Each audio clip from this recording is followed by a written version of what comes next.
Bonjour, grève des trains, débrayage des pilotes de ligne, poubelles qui s'accumulent dans les quartiers touristiques, bienvenue en France, titre non sans ironie, Le Parisien aujourd'hui en France. À 24 heures du début d'un euro qui devait doper l'économie française, la grogne sociale est plus virulente que jamais. L'euro va faire loupe et les experts craignent un impact très négatif sur l'image du pays. François Hollande et Manuel Valls font le pari que la CGT de Philippe Martinez n'osera pas prendre en otage la compétition.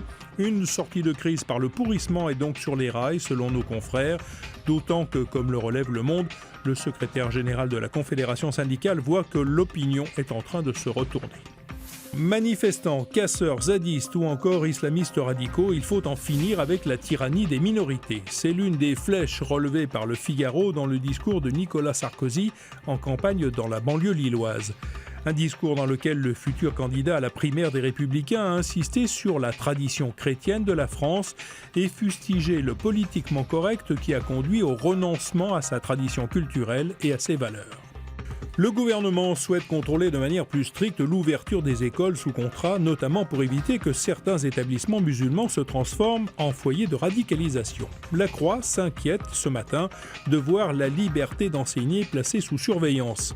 Dans le contexte d'après-Bataclan, rappelle le quotidien, une vingtaine de contrôles ont mis à jour dans un tiers des établissements une pauvreté pédagogique et un trop faible niveau scolaire, mais pas de dérive radicale.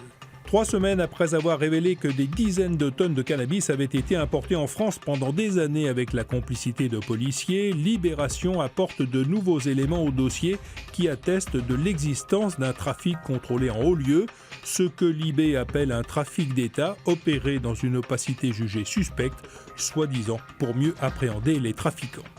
Le Monde revient largement sur le triomphe d'Hillary Clinton qui, en bénéficiant du vote utile aux dépens de Bernie Sanders, sera bien en novembre prochain la première femme à briguer la présidence des États-Unis.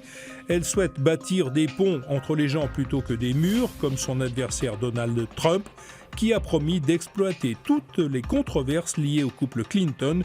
Voilà qui promet.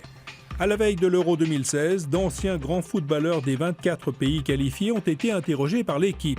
Ils font des Bleus les favoris d'une compétition dont ils prédisent que Paul Pogba sera l'une des grandes stars. Que les dieux du football les entendent. Bonne journée à tous.